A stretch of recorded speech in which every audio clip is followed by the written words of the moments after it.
Praktiline harjutus. Juhised. Palu tegevuses osalevatel noortel kirjutada väikestele paberitükkidele erinevad sotsiaalsed rühmad, näiteks puuetega inimesed, LGBT, pagulased, migrandid, üliõpilased, töötud, üksikvanemad ja nii edasi.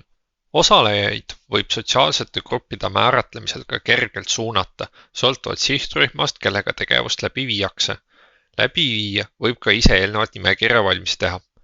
Seejärel võtab iga inimene paberitüki ja kõik osalejad seisavad ritta. Esitame neile mitmeid küsimusi võimalike ühiskondlike tegevuste kohta.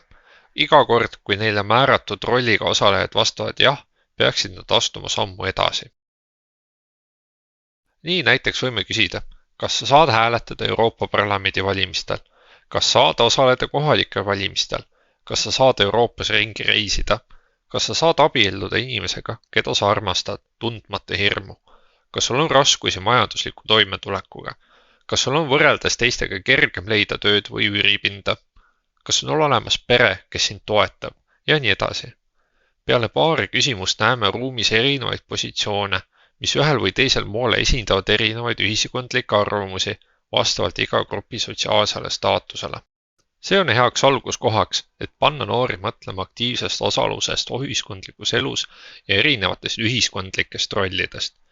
Küsimused aruteluks võite kohapeal välja mõelda või siis need eelnevalt ette valmistada. Küsimused võivad olla näiteks. Mida tähendab aktiivseks kodanikuks olemine? Miks on oluline olla aktiivne kodanik? Kuidas saavad noored mängida ühiskonnas aktiivsemat rolli? Kas pead ennast aktiivseks inimeseks? Millisel moel? Kuidas tagada, et kõigil inimestel oleks võrdne võimalus osaleda ühiskonna elus aktiivse kodanikuna?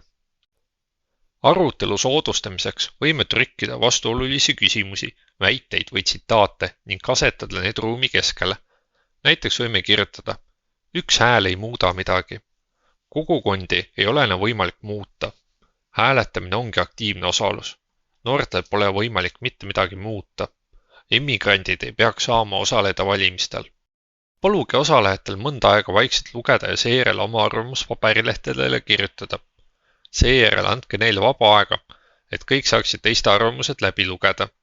Neid arvamusi saab hiljem ringis arutada.